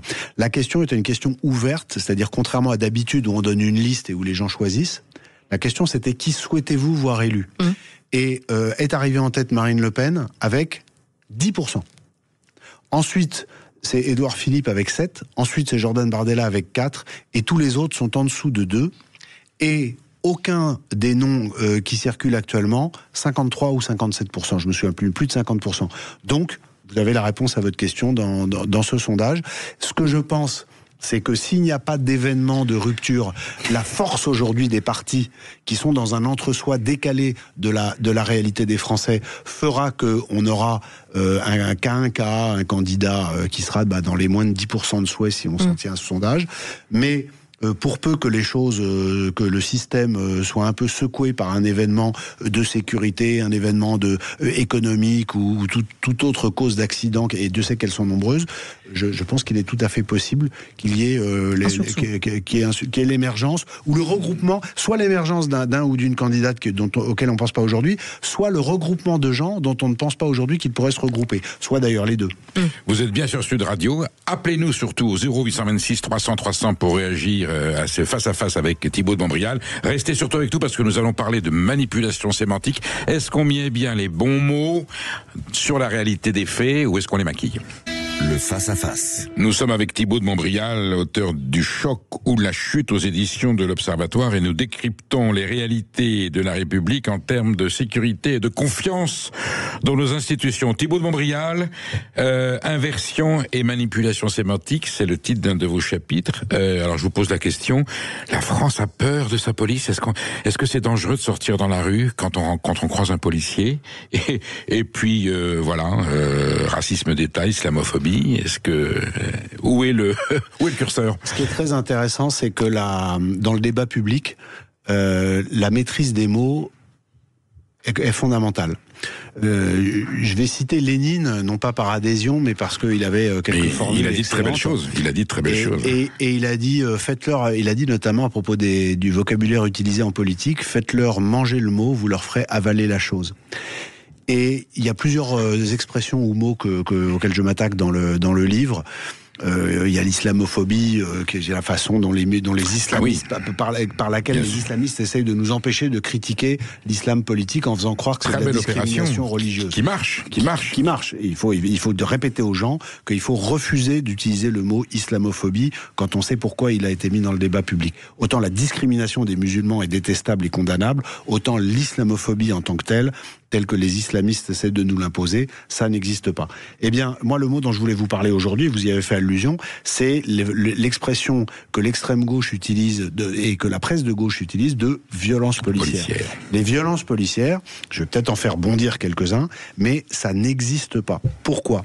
Parce que la police est investie par la loi, et même parce que c'est la base du pacte social, du monopole de l'usage de la force légitime. Donc, quand la police utilise la force, c'est présumé légitime. Par contre, il peut arriver qu'il y ait des dérapages et des erreurs. Et la justice mais dans ce cas-là, il faut parler de violence policière illégitime. Il faut rajouter le mot illégitime. Et ça a l'air de rien. Des gens vont peut-être dire, les auditeurs vont peut-être dire, le mec il pinaille. Mais en fait, je pinaille pas du tout. Parce que si dans le débat, vous n'arrêtez pas de dire violence policière, quand vous avez des adolescents qui écoutent, qui lisent, qui écoutent, etc., qu'est-ce qui leur rentre dans le crâne ? C'est que la police, commet des violences systémiques. Or ça, c'est exactement là où la France insoumise veut nous amener. C'est-à-dire des gens qui veulent casser le système républicain en cassant l'outil qui permet de garantir la paix civile. Donc il faut faire super attention aux mots qu'on utilise. Une résurgence du CRSSS de 68. Vous le savez, nous étions jeunes, vous et moi, Thibault. Mais qu'on regarde aujourd'hui avec le recul... Maurice Grimaud, CRSSS, préfet de police qui a évité, évidemment, des tragédies par une gestion responsable et en rétablissant l'autorité. C'est sûr que les 1968 aujourd'hui, ce sont des aimables rigolades quand on voit les pertes de contrôle sur le terrain qu'on a. Je parle même pas, j'en parle beaucoup dans le livre, mais des émeutes de 2023, mais même quand le Paris Saint-Germain a gagné la Ligue des Champions le 31 mai 2025, on a eu des scènes. Beaucoup de choses n'ont pas été dites publiquement sur ce qui s'est passé, notamment dans Paris. Par exemple, des agressions de gens dans les voitures coincées sur le périphérique avec des dizaines de mains rentrant et touchant tous les corps qu'ils pouvaient toucher, prenant tous les objets qu'ils pouvaient voler, des radias, des trucs terribles qui ont les gens après vous même pas porté plainte parce que ça donc tout ça, ce sont des choses d'autant plus tragiques qu'elles sont anticipables, puisqu'on savait depuis 3 semaines que le Paris Saint-Germain allait jouer ce match important, qu'il y avait déjà eu des incidents très graves après la demi-finale 3 semaines avant contre Arsenal, et que donc il y a pas du tout l'excuse de la surprise.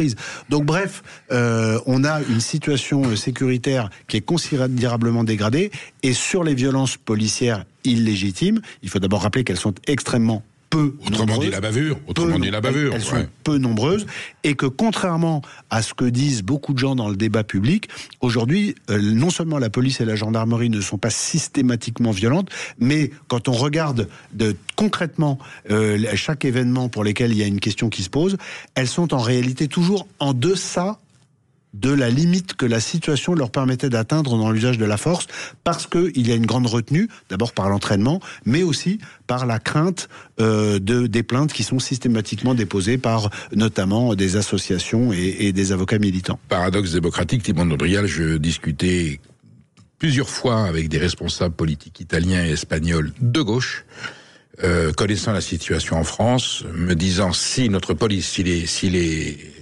carabinieri et si la garde civile devait être confrontée au traitement que subissent les policiers français, il me disait, la bavure, on fermerait les yeux. Parce qu'il n'est pas question, on préfère qu'il y ait, hélas, un incident, mais qui maintienne l'autorité de la police, que d'avoir des IGS en permanence où le policier ne sait même pas s'il peut utiliser son arme, et que les valeurs soient inversées. Il dit, pour nous, c'est inconcevable que la police ait peur. Chaque été, on a quelques anecdotes savoureuses de jeunes racailles qui vont dépenser l'argent illégalement gagné à Marbella, et qui tombent sur les Mossos ou sur la Guardia Civile, ça leur fait tout drôle. C'est autre chose. Et là, il n'y a pas la Ligue des droits de l'homme pour aller les chercher en prison. Le carabinieri italien, déjà dans sa posture et dans leur tenue, on voit qu'ils ont l'autorité de l'État en eux et qu'ils savent qu'ils seront protégés quand ils accompliront leur mission. On en est loin. Violence policière, islamophobie, alors là, on l'a dit à l'instant, tout de suite, si on dit que ce jeune a été malhonnête, il a volé dans le pot de confiture, antigénisme.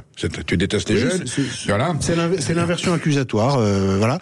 Et là, je viens de citer l'association de la Ligue des droits de l'homme, mais il y en a d'autres. Ce que je regrette, ce sont les associations qui, sur le papier, portent des projets qui sont magnifiques, et qu'elles se sont complètement perdues dans des combats qui sont des combats au soutien de gens qui sont engagés dans des actes de destruction de ce qui est notre vie démocratique, et c'est éminemment regrettable. Là encore, il y a un problème sémantique entre leur raison sociale affichée et leur cause soutenue. Le troisième élément des manipulations sémantiques que vous dénoncez, alors le racisme d'État.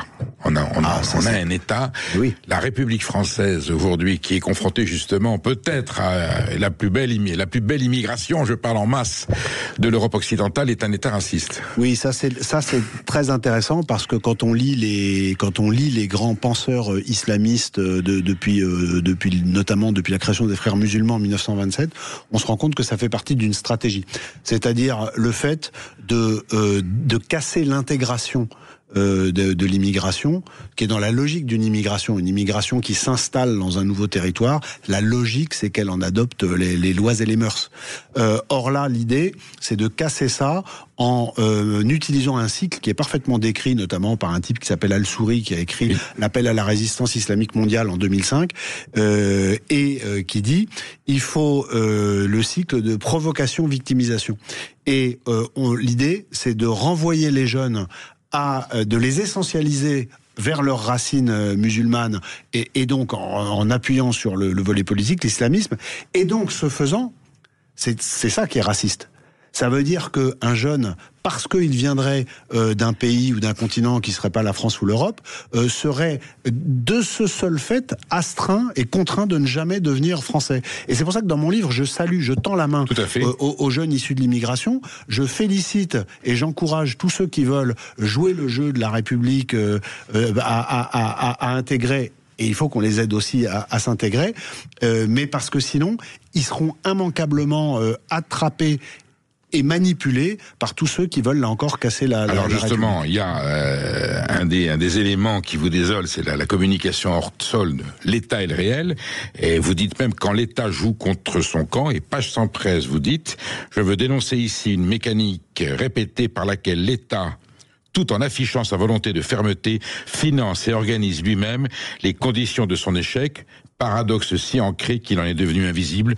Pour ceux qui en vivent, mais c'est terrifiant quand même. C'est terrifiant. Mais regardez la liste des associations qui sont financées chaque année par les différentes institutions, que ce soit les mairies, les conseils départementaux, les conseils régionaux ou l'État. C'est hallucinant. Comment la ville de Paris peut-elle se plaindre d'avoir le fatras qu'il y a notamment dans les 18e, 19e et 20e arrondissements de Paris, avec des camps où les gens sont en plus logés dans des conditions innommables. C'est-à-dire qu'il y a un problème aussi de respect pour les gens qu'on accueille. Bien sûr. Et dans le même temps, subventionner des associations comme SOS Méditerranée et d'autres qui en contravention avec un certain nombre de textes, vont parfois dans un lien pour le moins suspect avec les passeurs, chercher les gens au large de la Libye. Mais c'est pas possible. Je veux dire, à un moment, on ne peut pas financer la main gauche qui essaie de détruire ce que l'autorité de l'État fait avec la main droite. Ça marche pas comme ça. Et c'est ça qui fait qu'aujourd'hui, nous avons une incompréhension, j'allais dire, de la population par rapport à ce que c'est l'État. Il y a quand même des moments... Moi, quand je vais faire mes conférences en province, il y a beaucoup de gens qui sortent des exemples comme ça et qui me disent des phrases du genre « on est chez les fous ». C'est malheureusement une phrase qu'on entend de plus en plus souvent. Vous restez avec nous, vous êtes sur Sud Radio et vous nous appelez au 0826 300 300.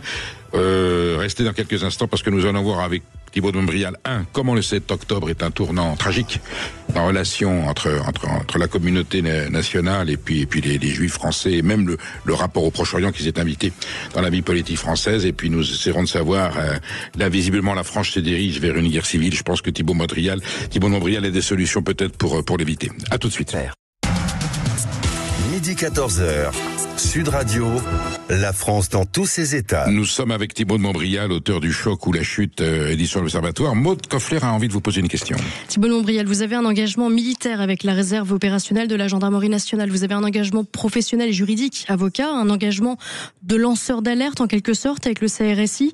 Il manque un engagement, je vous pose la question simplement, un engagement politique. À quand la mue, Thibault de Montbrial ?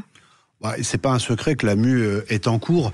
J'ai créé le CRSI en 2015 pour précisément être en mesure de peser dans le débat public sur les questions de sécurité. Et maintenant qu'on a élargi à la souveraineté, j'ai été, ça a été beaucoup dit, approché, sondé ces 2 dernières années lors de différentes hypothèses ministérielles. Donc, moi, je supporte pas comme citoyen, comme père de famille, comme officier. Je supporte pas ce que ce pays est en train de devenir, est devenu déjà.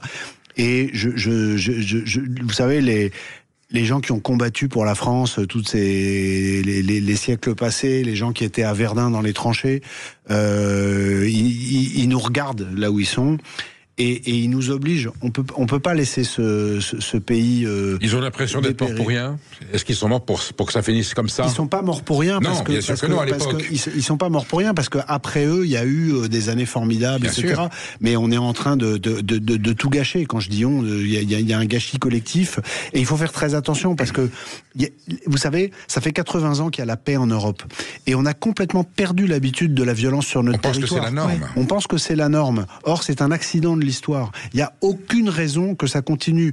Aucun empire n'est éternel.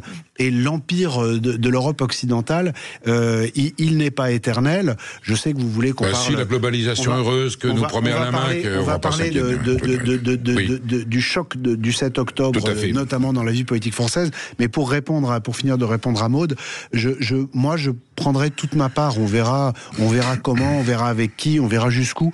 Mais je vis depuis 9 ans sous protection policière. Il y a eu des incidents très graves. De ce point de vue, c'est-à-dire du point de vue des emmerdes, la mue, elle est déjà engagée. Il y a des gens qui veulent partir, il y a des gens qui veulent se contenter de financer. Moi, je serai au combat et je ne me résoudrai jamais à ce que ce pays est en train de devenir. Donc la mue est en cours. Maintenant, quand, comment, jusqu'où, avec qui, c'est encore trop tôt pour vous le dire. Chacun voit sonner le 18 juin à sa porte. Non, pas midi. On n'en est pas là, mais c'est ce qui s'est passé à un moment donné. Tout le monde n'a pas fait le choix à l'époque, hein. Bon, on va pas revenir là-dessus. Gaza ou le grand fracas, vous dites que la tragédie, l'abomination, l'horreur du 7 octobre 2023 a eu une incidence directe dans la vie politique française. Oui. Et on le voit aujourd'hui, c'est-à-dire, tout simplement, réinvention d'un antisémitisme de vue morale vis-à-vis de la gauche. Ils disent pas que c'est antisémitisme, n'empêche que c'est les juifs qui sont menacés. Et puis un symbole, le drapeau palestinien qui remplace Marianne sur le fronton des mairies. C'est fabuleux quand même comme transformation. Le 7 octobre, c'est l'attentat terroriste islamiste sans doute le plus abominable depuis le 11 septembre. Vous allez voir pourquoi je dis pas depuis le 13 novembre. Parce que j'ai fait une petite règle de 3 et que par rapport à la population israélienne, 1200 morts, c'est comme si on avait eu plus de 8000 morts en France ou plus de 40 000 morts aux États-Unis. Avec des actes de barbarie. En ratio de population. Je dis pas qu'en novembre 2015, il n'y en a pas eu non plus. Mais avec les actes, avec tout ce qui va avec, plus les otages, etc.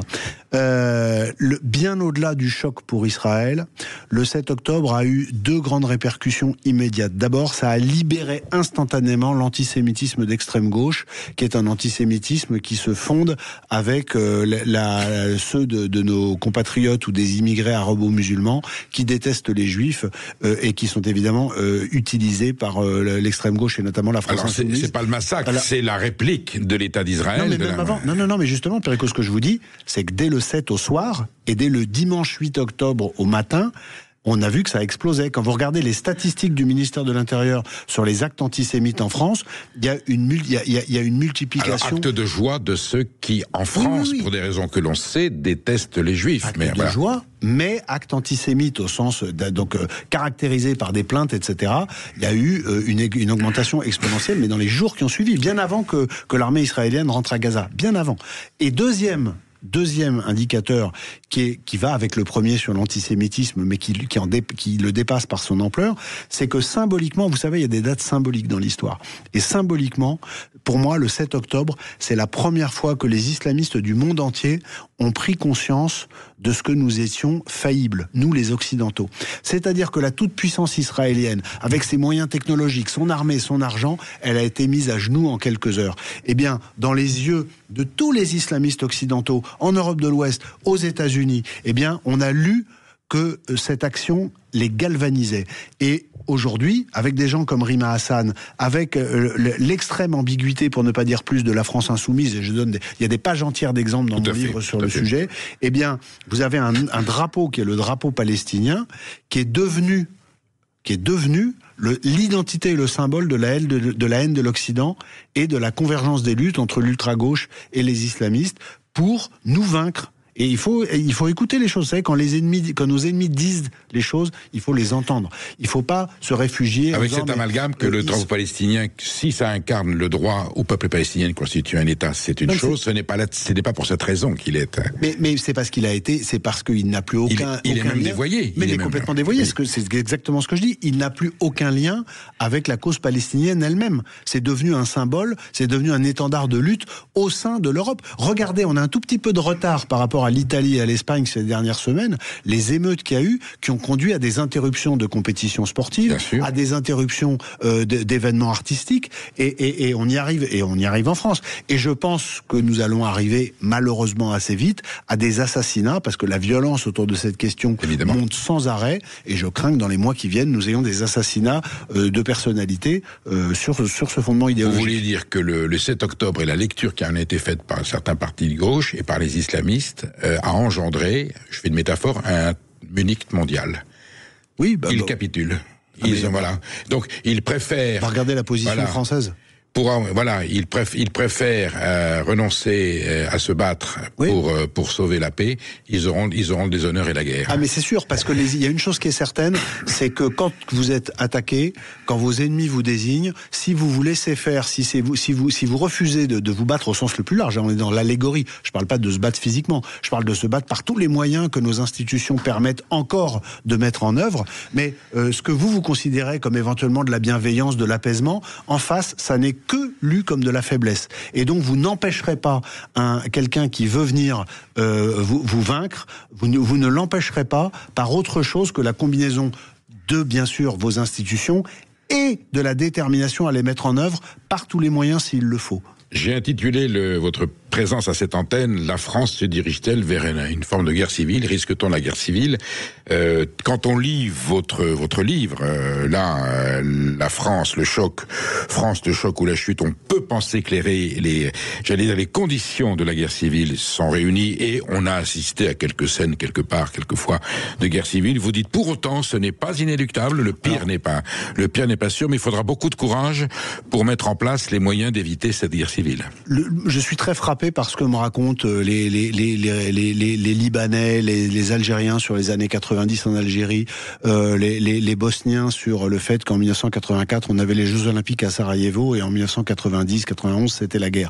Les choses peuvent aller très vite. Pour autant, je ne vois pas en France de camp CAMP, c'est-à-dire qui pourrait se faire la guerre civile sur la durée. Oui. Ce qui est certain, donc moi je pense pas qu'il y a un risque de guerre civile au sens systémique. Par contre, ce qui est certain, c'est que tout le monde et récemment, même les plus hauts chefs des services de sécurité au sens large en France reconnaissent que le risque d'affrontement sur la base d'une étincelle qui mettrait le feu et que nos fractures françaises... 31 août 2024, Afghan contre Maghrébins, oui. vous le citez dans le 18e, et à Dijon en 2020, Tchétchène contre... Oui, avec un conflit qui s'est arrêté grâce à l'intermédiation d'un imam dans une mosquée. Il y a eu une choura, hein, c'est pas les institutions de la République qui ont arrêté. Et à Crépol, on était ensuite... Oui, à Crépol. Non, mais moi, il y a énormément... Je raconte plein d'anecdotes dans le livre. Il y a plein d'élus qui me disent qu'aujourd'hui, énormément de matchs de foot amateurs se terminent en bagarre interethniques ou religio-culturelles, qu'il y a des bagarres le vendredi soir et le samedi soir autour de questions qui sont très clairement des questions ethniques et culturelles. Les remèdes républicains et courageux du docteur de Montbrial. Se réapproprier l'usage de la force légitime. Le principal rôle d'un État, d'un gouvernement, c'est de protéger sa population. La sécurité, c'est ni de droite ni de gauche. La sécurité, ça consiste à refonder le socle sur lequel nous pourrons revivre ensemble par la réappropriation de ce que nous sommes par l'éducation et la culture. Ernest Renan disait « La France est un héritage de gloire et de regret. Il faut tout assumer, la gloire et les regrets. C'est en assumant notre fierté d'être français que nous apprendrons aux jeunes Français et aux jeunes étrangers qui souhaitent vivre en France qu'il y a une fierté à être français. Il faut s'inscrire dans l'histoire millénaire de notre pays, nos racines gréco-latines, notre tradition judéo-chrétienne. Tout ça, il faut l'assumer et en être fier, comme les islamistes assument leur histoire. C'est en étant fiers de ce que nous sommes que nous y arriverons. Mais pour ça, d'abord, il faut rétablir l'ordre. Pour le 2 et le 3, on vous réinvitera, Thébault Brial, parce que cette conversation n'est pas terminée. Je pense que la situation justifiera que vous écriviez encore un livre. À très bientôt. Merci d'être venu. Sud Radio.